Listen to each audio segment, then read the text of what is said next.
नमस्कार दोस्तों, आज कोरोना के बारे में थोड़ा-सा एक्सपीरियंस और डिस्कशन करेंगे।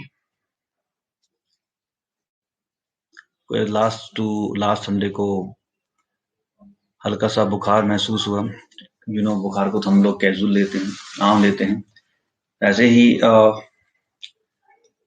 संडे से लेकर फ्राइडे तक मैंने कोई चेकअप नहीं कराया। फिर लोगों की एडवाइस और मुझे भी लगा कि जाना चाहिए डॉक्टर के पास। डॉक्टर के पास गए, कुछ दवाइयाँ ली, तो फिर भी कोरोना टेस्ट नहीं करवाया। तो पहली बात हमें ये नहीं करना है। आज के समय में जब पैंडेमिक सिचुएशन है, जब हमको ऐसा लगता है कि सब जगह जो है कोरोना नाम का जो प्रचार है, कोरोना की बीमारी दिख रही है, चाहे वो सिम्टम है, चाहे असिम्प्टोटिक है, चाहे वो मीडिया में है, तो हमें फटाफट जाके जो है अपना कोरोना टेस्ट जो है करवा लेना चाहिए। तो ये गलती हमें नहीं करनी चाहिए, कोरोना टेस्ट करवा लेना चाहिए। नहीं है तो नहीं आएगा।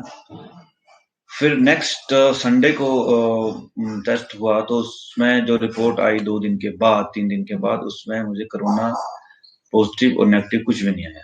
ये भी एक रिपोर्ट होती है। एक होता है कोरोना पॉजिटिव, यानी कोरोना है, नेगेटिव में कोरोना नहीं है।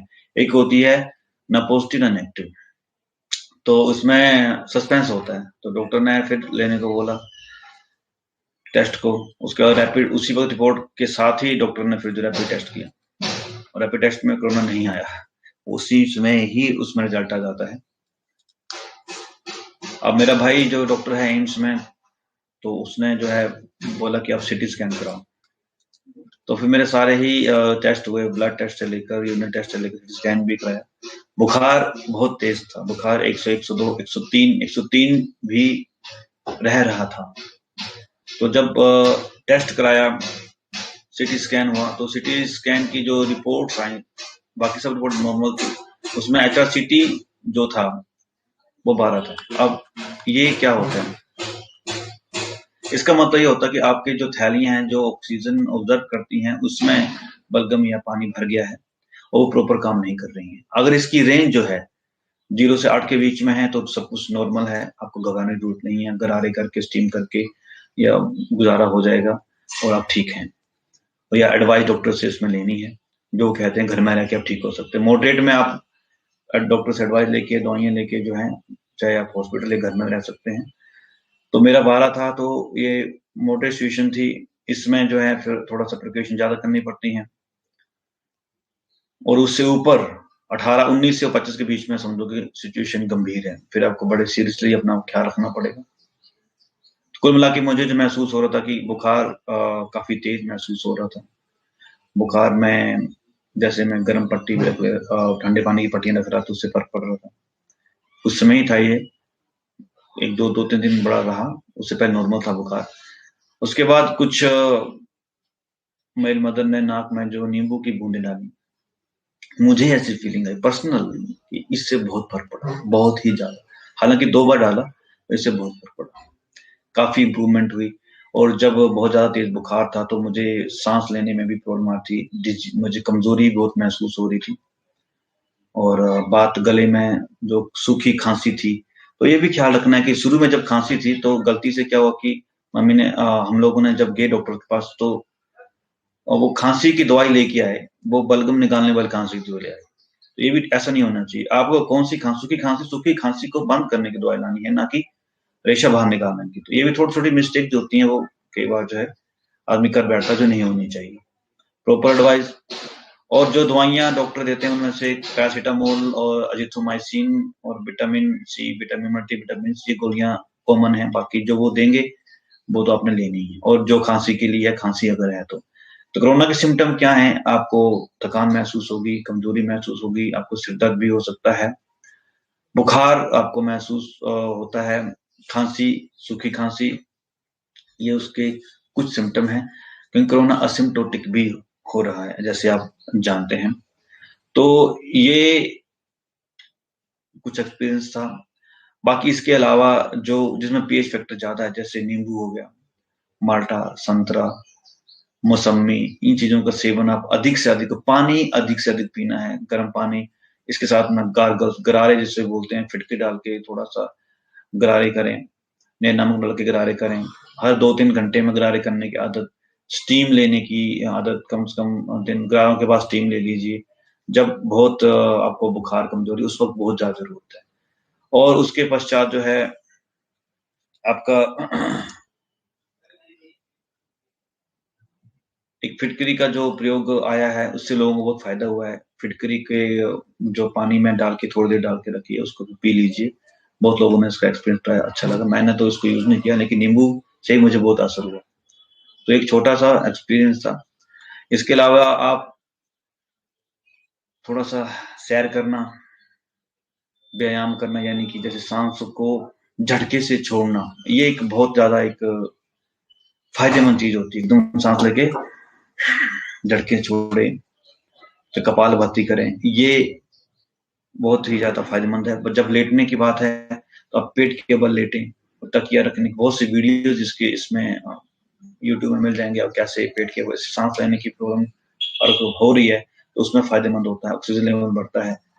और एक जो आपको मालूम है, एक पल्स ऑक्सीमीटर होता है, जैसे मैंने लिया हुआ है, तो ये अगर होगा तो अच्छा है, क्योंकि इसमें जो आपका ऑक्सीजन लेवल है वो 94 95 से ऊपर ही होना चाहिए, 95 तक होना चाहिए। समझो कि आप 25 में, मेरा 94 से नीचे कभी गया नहीं। 94 से नीचे है, 90 के बीच में थोड़ा सा कम है, उससे नीचे है तो आपको हॉस्पिटल जाने की जरूरत है। और पल्स रेट भी इसमें नाप सकते हैं, बहुत सिंपल होता है यूज करना इसको। इसके अलावा मेरे को ये तुलसी है, पंच तुलसी, ये भी बहुत फायदेमंद रही है। 5 प्रकार की तुलसी है, राम तुलसी, सीता तुलसी इत्यादि। ये मेरे पास है, किसी को चाहिए तो मेरे से ले सकते हैं, मंगवा सकते हैं, नंबर मैंने नीचे दिया। ये बहुत ज्यादा फायदेमंद है, ये आपका इम्यून सिस्टम बढ़ाता है और आपको जो हेल्प करता है ठीक होने, इम्प्रूव होने में हेल्प करता है। तो ये कुछ एक्सपीरियंस था जो मुझे शेयर करना था। और इसमें कोई भी बहुत ज्यादा डरने की जरूरत नहीं। कोरोना का मतलब मौत नहीं है। भारत की आबादी क्योंकि बहुत ज्यादा है, तो इसमें अगर डेथ हो रही है तो रेशियो निकाल जाए तो बाकी कंट्री से कम है।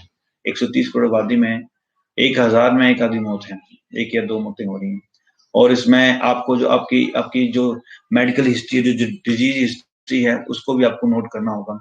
किसी को अगर इस चीज को हम लोग जाननी छोड़ दे रहे हैं, अगर शुगर है, आपका ब्लड कोलेस्ट्रॉल लेवल तो नहीं कैसा रहा, आपका ब्लड प्रेशर कैसा है, कैसा रहता है, कौन सी चीज खाने से आपको कैसे रिएक्शन होता है, ठंडी गर्म चीज खाने से कौन सी दवाई रिएक्शन कर जाती है, ये चीजें जो है बहुत मैटर करती हैं। जो क्योंकि डॉक्टर्स के पास भी बहुत ज्यादा केसेस है, बहुत ज्यादा भीड़ है, वो भी क्या क्या करेंगे। तो इसलिए हमें खुद भी नोट रखनी है, और जब डॉक्टर्स को डिस्क्राइब करने चीजें खुद ही बता दें, जिससे बहुत ज्यादा हेल्प करेगा। और कुछ आदमी जैसा कहते हैं बीमारी है ही नहीं, ये कहना भी ठीक नहीं है। बीमारी है तभी तो एग्जिस्ट कर रही है। और मान लो बहुत खतरनाक बीमारी नहीं है, लेकिन जिस चीज को पेंडेमिक घोषित किया गया है, तो उस चीज को हम कैजुअल भी नहीं ले सकते हैं। क्योंकि ऐसा देखा गया, जिन लोगों ने कैजुअल, क्या पता हमारे अंदर वो क्या रिएक्शन करेगी।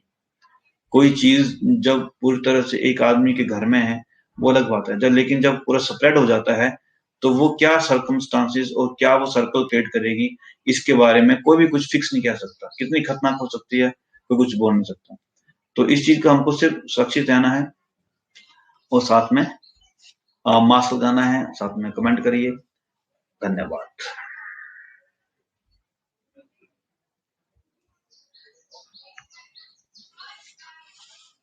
इसके अलावा अगर आप जिसको बोलते हैं मेडिटेशन, ध्यान या योग पे विश्वास करते हैं, बहुत अच्छी बात है। एक आपका विश्वास बना रहता है आपके अंदर कि हम ठीक हो जाएंगे, कोई हमारी शक्ति हमारे साथ है।